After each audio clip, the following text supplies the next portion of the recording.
Well, folks, President Trump has made some big changes since his first administration from 2017 to 2021. Trump is no longer allowing the fake news legacy media to walk all over him and then get the same privileges they had before. And I'm going to reiterate that. Privileges, not a right, privileges. Recently, President Trump signed an executive order that renamed the Gulf of America, the Gulf of Mexico to the Gulf of America. It's as simple as that. This is something that the president demanded is going to happen. Most companies have fallen in line with this. The federal government has taken steps in official documents and court filings to refer to that body of water as the Gulf of America. Here's the issue. The AP, the Associated Press, does not want to go along with that. They want to spread misinformation, and we got a lot to dig into about that today. But before we get into that, I just want to let you know how appreciative I am for all the subscribers that we have on this channel. We have grown by leaps and bounds recently, and I really appreciate every single one of you who has subscribed to the channel. I will do everything I can to make sure we get more and more content out to you, bringing you the most accurate news that we can with my own twist on it, with my own opinions that are thrown in there, because ultimately this is a commentary show. But if you're new here, drop down below, hit that subscribe button, make sure you never miss another video from us again. And if you like what we're putting out, hit that like button. It helps us reach more and more people just like yourself. So we got to take a couple steps back here to fully understand what's going on right here with President Trump and the Associated Press and what the White House is doing. Now, President Trump, he has spent most of his adult life building a real estate empire in New York and expanding it internationally. And truly, compared to anyone else in public life, business, politics, anywhere, Trump understands the power of branding. Trump has put his name on skyscrapers, golf courses, steaks, water bottles, wine, and almost every product in between. Trump was able to create a brand, the Trump brand, that represented success and luxury, regardless of how luxurious or how successful a venture of his was. He was able to brand it that way. Now, he's attempting to go on one of the boldest branding campaigns in his lifetime, and that is rebranding America. President Trump knows that under the Biden administration, we were branded as weak, incompetent, and woke. Weak, incompetent, and woke. As the previous administration had major incompetent failures on the world stage. You know, you think about it. The botched withdrawal from Afghanistan in 2021. Biden's generals didn't even agree with how he did it. The Russian invasion in 2022 of Ukraine. Absolutely ridiculous, would not have happened with a weak leader in the United States. And the Hamas terrorist attack on Israel, October 7th, 2023, which again, would not have happened, and the war would not have lasted a year and a half if we had a strong leader like President Trump leading our country. Someone who could take control, spread the strong American brand across the world, and oversee a peaceful, relatively speaking, 4 years in office. And to recover, in a sense, I guess you could say, Trump wants to rebrand America as being strong, competent, a deal maker, and a peacemaker. And as the dominant economic and military force in the world, we will not be pushed around. We're the United States of America. We're not going to, we're not going to be what the left wants us to be. We're so big and powerful that we're going to bow down to the minorities and what they want. That's not how it works in America. That just is not how we don't bend, we don't bow to the woke minority, that wants to transition 12-year-old children, who wants to give them chemicals and surgical procedures that will sterilize them for the rest of their life. We are not going to be pushed around by those left-wing woke lunatics that have been running the country. And we talk about it. Biden, he was the president for the last 4 years. I say that as president with quotations around it, with my fingers as quotations. He wasn't president. Biden wasn't president. I don't even know if Kamala Harris was, but we know it was all the 20-some-year-old staffers that were running the White House. And it's not because they were 20 years old. It's because they were liberal, left-wing, woke lunatics who were 20 years old. It's ridiculous what our country had to go through for 4 years. And like I said, Trump wants to rebrand America as being strong, competent, a deal maker, a peacemaker, and the dominant economic force in the world. And one of those moves is made by rebranding the Gulf of Mexico to the Gulf of America. And Trump is not taking it lightly that people and organizations are not complying with these changes. Here's the thing. So far, a number of government agencies have fallen in line, along with many private sector companies that are looking to appease the president. You talk about it, the U.S. Department of the Interior, the U.S. Board on Geographic Names, the Coast Guard, Google Maps, Microsoft, which owns Bing. They have changed that to reflect the Gulf of America.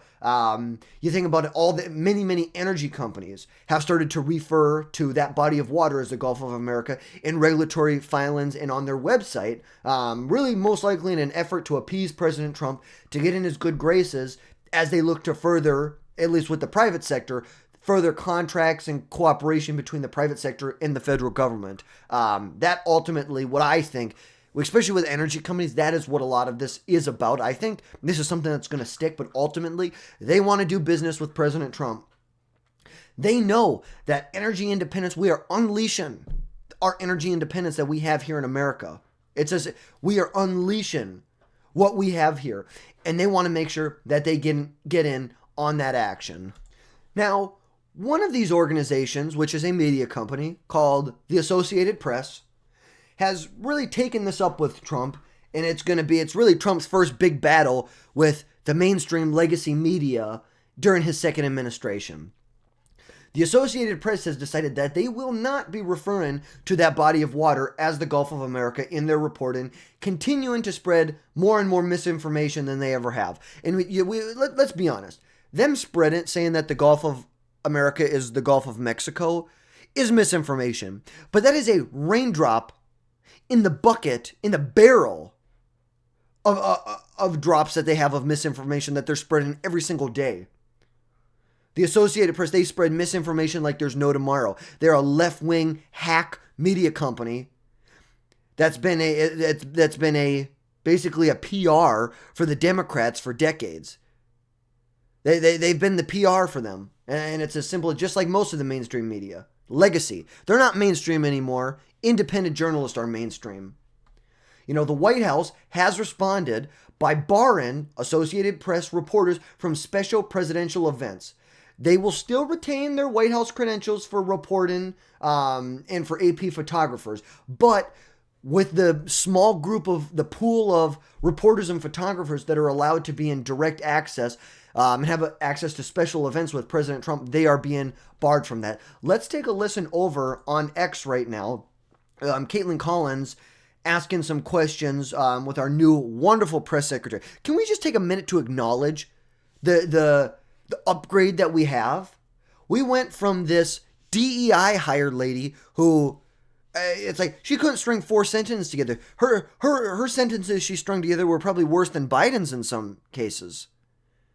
But now we have a wonderful press secretary. Let's take a listen. Thank you. Which White House official made the decision to bar the AP reporter from the Oval Office and the diplomatic reception room last night? Well, first of all, let me just set the record straight. It is a privilege to cover this White House. It's a privilege to be the White House press secretary. And nobody has the right to go into the Oval Office and ask the President of the United States questions. That's an invitation that is given. And there are hundreds of outlets on this campus, many of you in this room who don't have the privilege of being part of that pool every single day and getting to ask the President questions. We reserve the right to decide who gets to go into the Oval Office, and you all have credentials to be here, including the Associated Press, who is in this briefing room today. But isn't it retaliatory in nature is the argument, because the reason that the AP was barred, which they said was because they're not using the phrase Gulf of America, they're using Gulf of Mexico in line with their standards. And so the question here is this setting a precedent that this White House will retaliate against reporters who don't use the language that you guys believe reporters should use? And how does that align with the First Amendment commitment that you were just talking about? I was very upfront in my briefing on day one that if we feel that there are lies being pushed by outlets in this room, we are going to hold those lies accountable. And it is a fact that the body of water off the coast of Louisiana is called the Gulf of America. And I'm not sure why news outlets don't want to call it that, but that is what it is. The Secretary of Interior has made that the official designation in the geographical identification name server. And Apple has recognized that. Google has recognized that. Pretty much every other outlet in this room has recognized that body of water as the Gulf of America. And it's very important to this administration that we get that right, not just for people here at home, but also for the rest of the world. Sure. Thank you, Caroline. The prisoner exchange with Russia. There you have it from our wonderful press secretary that we have. Just absolutely wonderful. It is a privilege to be a part of that pool that travels with President Trump. If you're going to spread misinformation, hey, we can't stop you from spreading misinformation, but if you're going to get special privileges inside of the White House, you're not barred. You still have your credentials to be in the press briefing room. Your photographers are still there, but you're not going to get the special privileges that you were getting. It's just not going to happen. And it really shows that the Trump administration knows how they're going to handle these situations. These left-leaning media outlets that aim to do the work of the Democrat Party while they are out of power, just like the deep state, the bureaucrats, U.S. aid that were instilled to continue the Democrat operatives. They are Democrat operatives that are there to continue the work of the Democrats when they are not in power. And it's the same thing with these media companies. They're there to do the same thing. And it is a good thing that most of these media companies are becoming much, much more irrelevant than they ever were, even 4 years ago, 8 years ago, and especially 50 years ago. They do not have anywhere near as much sway with the American voter or the general public as they had before. And here's the thing. People don't want traditional news companies in the sense that they used to. Why do you think so many of these anchors, you look at like Jim Acosta, got fired from CNN. They were going to put him on at like 1 or 2 in the morning or midnight. And he left, was fired. And what does he go do? He becomes an independent journalist. He starts a Substack. It just shows how irrelevant mainstream media and legacy media are becoming.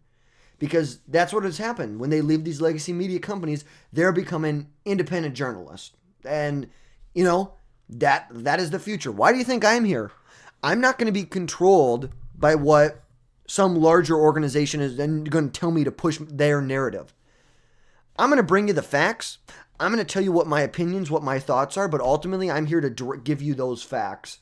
And here's the thing. Ultimately, the Trump administration has a much more streamlined process when it comes to dealing with these rogue private companies that do what they can to undermine President Trump and his administration. You just compare Trump's first presidential run to his run in 2024. In 2016, this was just kind of, it's like they kind of threw this together. It was really, they threw that thing together at the last minute. This was not a machine. And in 2020, it wasn't a machine either. 24, this was a well-lubricated machine. Well-lubricated. You had someone like Susie Wiles running his campaign as the chief of staff. They're just absolutely wonderful what they've done. You talk about outsourcing the ground game to people like Charlie Kirk, people like Scott Pressler, and the organizations that are below them. And then instilling people like Michael, Watley, and Laura Trump as the head of the RNC to allow cooperation with people like Charlie Kirk and Scott Pressler. It's like this is a well-oiled machine. They have, those processes of actually electing someone are much more streamlined. And that's what's great about this. Trump has already been here. He's done this before. The processes that they're going to have to deal with this bullcrap is streamlined at this point. It is very different than, like I said, than how it was in 2016. Trump didn't understand the ins and outs of Washington, D.C. like he does now. He knows what corners the deep state figures hide in, what shadowy, dark corners that these deep state legacy media people hide in that are there to do the Democrat operatives' work. They know where they hide and they know how to deal with them now. And we shouldn't be given privileged access to the president, to outlets that have motives to consistently undermine the president, that say they are non-biased, they're not partisan, they're going to report the facts, but then they turn around and just lie, spread misinformation. So that's going to be all for today, folks. So drop down below, hit that subscribe button, like this video if you enjoyed the content that we're putting out, and let me know what your thoughts are down in the comments. Give me something. You're good with this? You're not good with this? What? Give me your thoughts. I will do everything I can to reply to all these comments. I've had a lot of comments just this last week, and I think we had over 600 comments in total on the channel. So I try my best to respond and engage with as many of you as I possibly can. Ultimately, some people are going to slip through the cracks, but if you can do your best to leave another comment for me, let me know, hey, I left another comment, I didn't hear back from you. I will do everything I can to make sure I engage with you however I can. So that's going to be all for today, folks. You guys have a great rest of your day.